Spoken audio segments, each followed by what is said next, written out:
Assalamualaikum warahmatullahi wabarakatuh. Nama saya Dwi Mukarromah, kelas Ekonomi Syariah 06 NIM E2018-2298.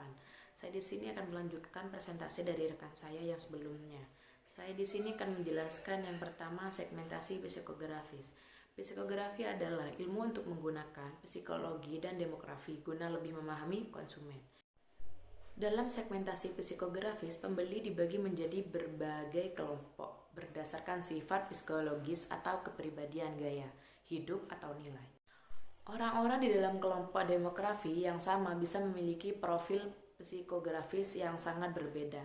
4 kelompok dengan sumber daya yang lebih tinggi adalah yang pertama penemu, orang-orang yang berhasil, canggih, aktif, memegang kendali dengan berdiri yang tinggi. Yang kedua, pemikir.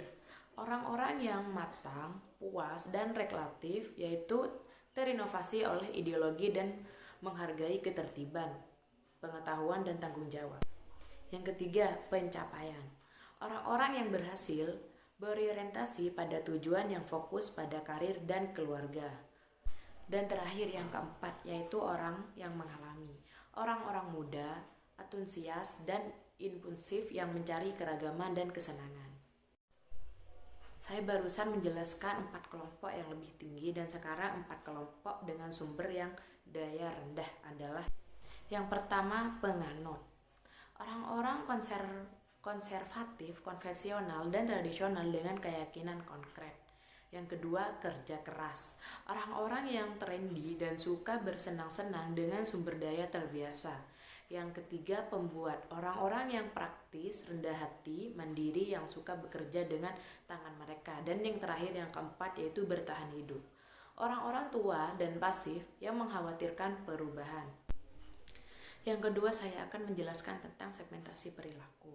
Segmentasi perilaku. Dalam segmen perilaku, pemasar membagi pembeli menjadi beberapa kelompok berdasarkan pengetahuan, sikap, penggunaan, atau respon terhadap sebuah produk. Manfaat.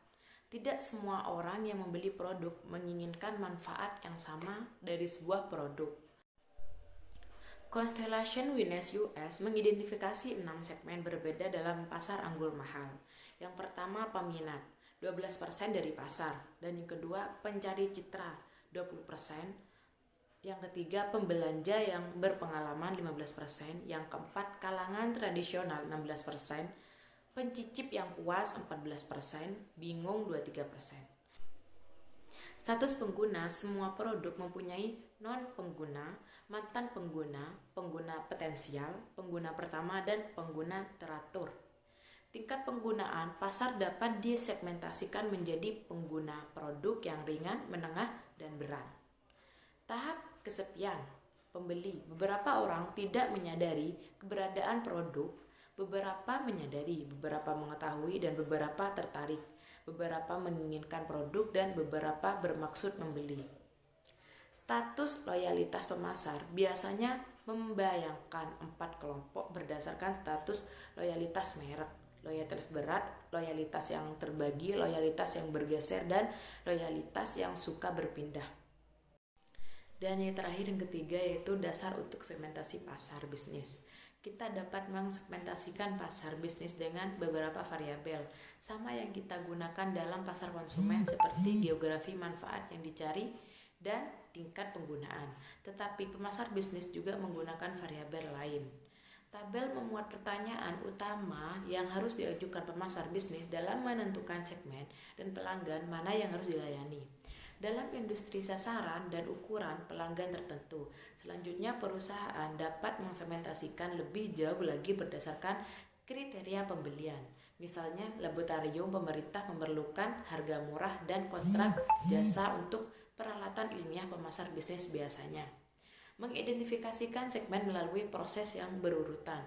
Pertama, yaitu perusahaan melakukan segmentasi makro. Perusahaan melihat pasar pengguna akhir mana yang akan dilayani, mobil, residensial, atau kemasan minuman.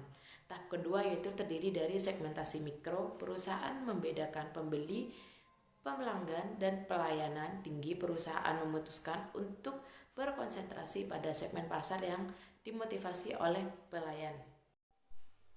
Sekian, terima kasih atas presentasi saya sebelumnya. Mohon maaf jika ada tutur kata yang salah. Wassalamualaikum warahmatullahi wabarakatuh.